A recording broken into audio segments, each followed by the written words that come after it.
കോട്ടയത്ത് ഡോക്ടറുടെ വീട്ടിൽ കയറി ശരീരത്തിലും കാറിലും പെട്രോൾ ഒഴിച്ച് തീവച്ച വയോധികൻ മരിച്ചു എന്നുള്ള വിവരം വരുന്നു. ചെങ്ങളം സ്വദേശി ചെല്ലപ്പനാണ് മരിച്ചത്. ടോബി ജോൺസൺ വിശദാംശങ്ങളുമായി ഇപ്പോൾ ചേരുന്നുണ്ട്. ടോബി, എന്താണിപ്പോൾ ഈ വാർത്തയുടെ മറ്റു വിവരങ്ങൾ? ടോബി.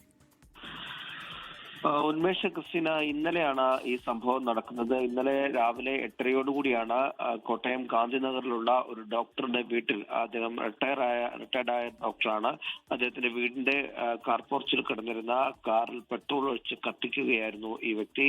വീട്ടിൽ അതിക്രമിച്ച് കയറിയ ശേഷമായിരുന്നു ഈ സംഭവം ചെയ്തത്. അതിന് ഒപ്പം തന്നെ ഇദ്ദേഹത്തിന്റെ ദേഹത്ത് സ്വയം പെട്രോൾ ഒഴിച്ച് തീ കൊളുത്തുകയുമായിരുന്നു. ഗുരുതരമായിട്ട് പൊള്ളലേറ്റ ഈ വ്യക്തിയെ, ചെല്ലപ്പൻ എന്നാണ് അദ്ദേഹത്തിന്റെ പേര്, ചെങ്ങളം സ്വദേശിയാണ്, ഉടൻ തന്നെ കോട്ടയം മെഡിക്കൽ കോളേജിൽ പ്രവേശിപ്പിച്ചിരുന്നു. ഇന്നലെ രാത്രിയോടെ പക്ഷേ മരണം സംഭവിച്ചു എന്നുള്ള ഒരു വിവരമാണ് നമുക്ക് ലഭിക്കുന്നത്. ഈ ഡോക്ടറുടെ വീട്ടിൽ ഏറെ നാൾ മുൻപ് അവിടുത്തെ സെക്യൂരിറ്റിക്കാരനായി ജോലി ചെയ്തിരുന്ന വ്യക്തിയാണ്. നമുക്ക് ലഭിക്കുന്ന ഒരു വിവരമനുസരിച്ച് ചില മാനസിക പ്രശ്നങ്ങൾ ഉണ്ടായിരുന്നു എന്നുള്ള സൂചന കൂടി പോലീസിൽ നിന്നും ലഭിക്കുന്നുണ്ട്. എന്തായാലും ഇന്നലെ അർദ്ധരാത്രിയോടുകൂടിയാണ് ഈ ചെല്ലപ്പന്റെ മരണം സംഭവിച്ചത്. ക്രിസ്റ്റീന ഉമേഷ്.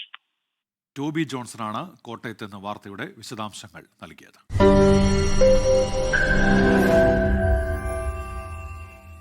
ലോകത്തെവിടെയായാലും ഏത് സമയത്തും 24 വാർത്തകളും ഓഗ്മെന്റഡ് റിയാലിറ്റി പാക്കേജുകളും എക്സ്പ്ലെയിനറുകളും വിശദമായി കാണാൻ ഞങ്ങളുടെ യൂട്യൂബ് ചാനൽ നിങ്ങൾക്ക് സബ്സ്ക്രൈബ് ചെയ്യാം.